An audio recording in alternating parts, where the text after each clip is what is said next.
From Kathy.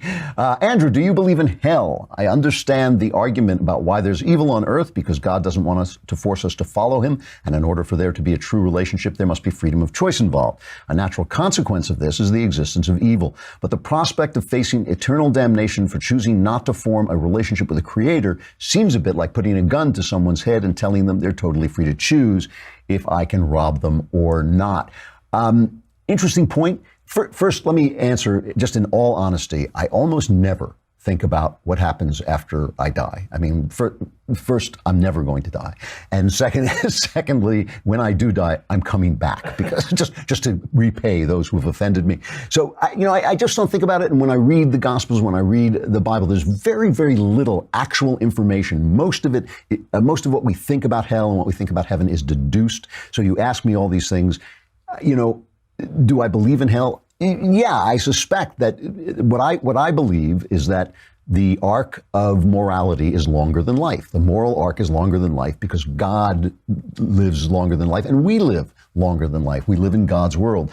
And the things that we do in this world have an effect and they have a result. And it seems perfectly likely to me that the things we do in this world continue to have an effect as we go forward. So you say that's a threat, but it's not really a threat because it's something you're doing to yourself. If you don't work out, you're going to be out of shape. If you do work out, you'll be in shape. Now, I hope you enjoy working out. I enjoy working out, but still, you do it also for the results. Everything you do is for the results, really. Everything you do, except just the experience of joy itself, you do because of a purpose, right? You do for a purpose, and you know that there are going to be consequences. If you drink hard tonight, you're going to feel bad tomorrow. If you don't, you're going to feel better.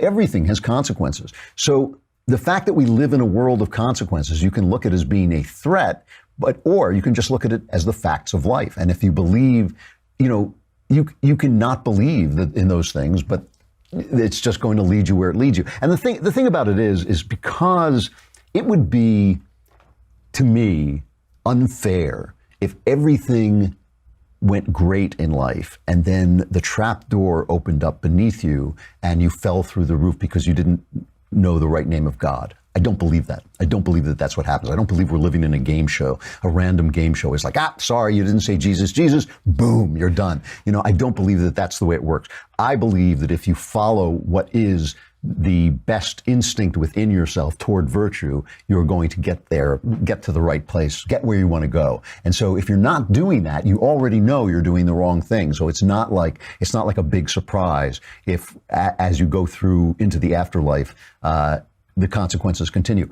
The one thing I will say is this, is somewhere in my heart, I believe that in the idea that damnation is eternal. Jesus is always saying that the fire is never extinguished, but he doesn't necessarily say nobody ever gets out, And I've always wondered if there is a moment when anybody and everybody can still be saved. That is more in keeping with my idea of God. But again, I don't think about it that much because it's really literally above my pay grade. It's literally the thing that you're not supposed to know.